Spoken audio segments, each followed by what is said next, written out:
আসসালামু আলাইকুম। আজকে আপনাদেরকে তৈরি করে দেখাবো মাছের দো পেঁয়াজা বা মাছ ভুনা। এখানে আমি 4 পিস মাছ নিয়েছি। মাছগুলো ভালো করে পরিষ্কার করে ধুয়ে নিয়েছি। এখন দিয়ে দিচ্ছি সামান্য লবণ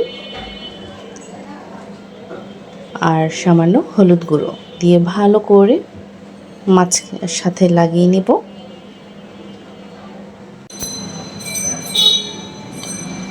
হলুদ লবণ আমি খুব ভালো করে মেখে নিয়েছি।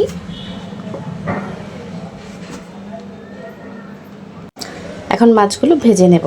কড়াইতে তেল দিয়ে গরম করে নিয়েছি। তেলটা ভালো করে গরম করে এখন দিয়ে দিচ্ছি মাছ।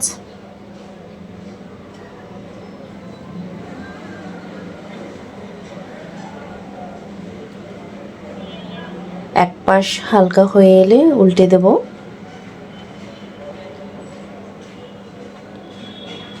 তেলটা খুব ভালোভাবে যদি গরম হয় তাহলে মাছ লেগে যাবে না, তাই আপনারা চেষ্টা করবেন অবশ্যই যেন তেলটা খুব ভালো করে গরম হয়। আমার মাছ ভাজা হয়ে গেছে, এখন তুলে নিচ্ছি।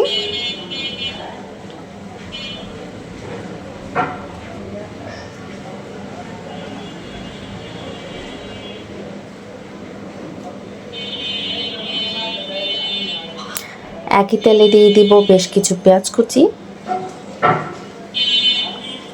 পেঁয়াজগুলো খুব ভালো করে ভেজে নেব।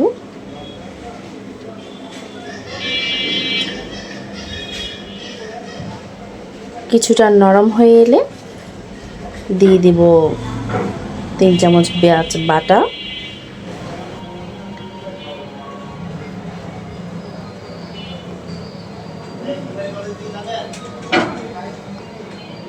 ভালো করে পেঁয়াজগুলো ভেজে নেব, তাহলে পেঁয়াজের কাঁচা গন্ধটা চলে যাবে।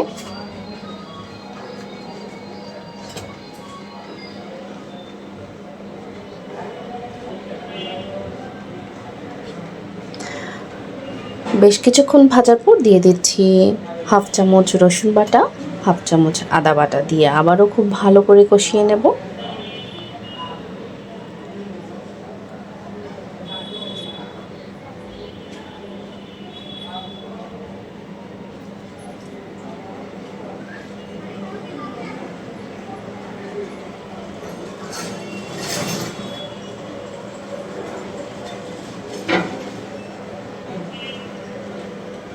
কষানো হয়ে গেলে দিয়ে দিব সামান্য পানি,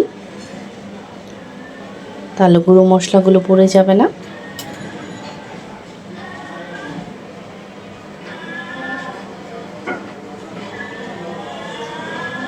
দিয়ে দিচ্ছি হলুদ গুঁড়ো, সামান্য মরিচ গুঁড়ো,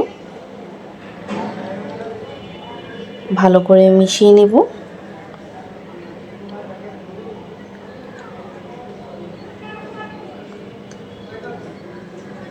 মশলাটা খুব ভালো করে কষানো হয়ে গেছে, এখন দিয়ে দিচ্ছি বেশ কিছু কাঁচামরিচ, আমি মাঝখান দিয়ে ফালি করে দিয়েছি।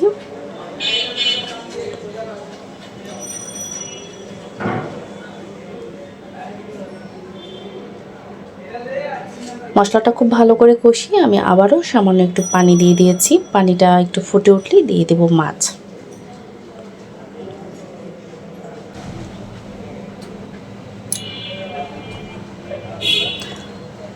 মাছটা দিয়ে 1 মিনিটের জন্য ঢেকে দেব, তাহলে মাছের ভিতরে মশলাগুলো খুব ভালোভাবে ঢুকবে।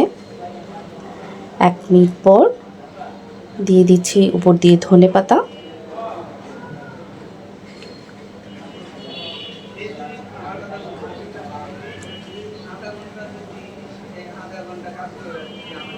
হয়ে গেছে, এখন তুলে নিচ্ছি।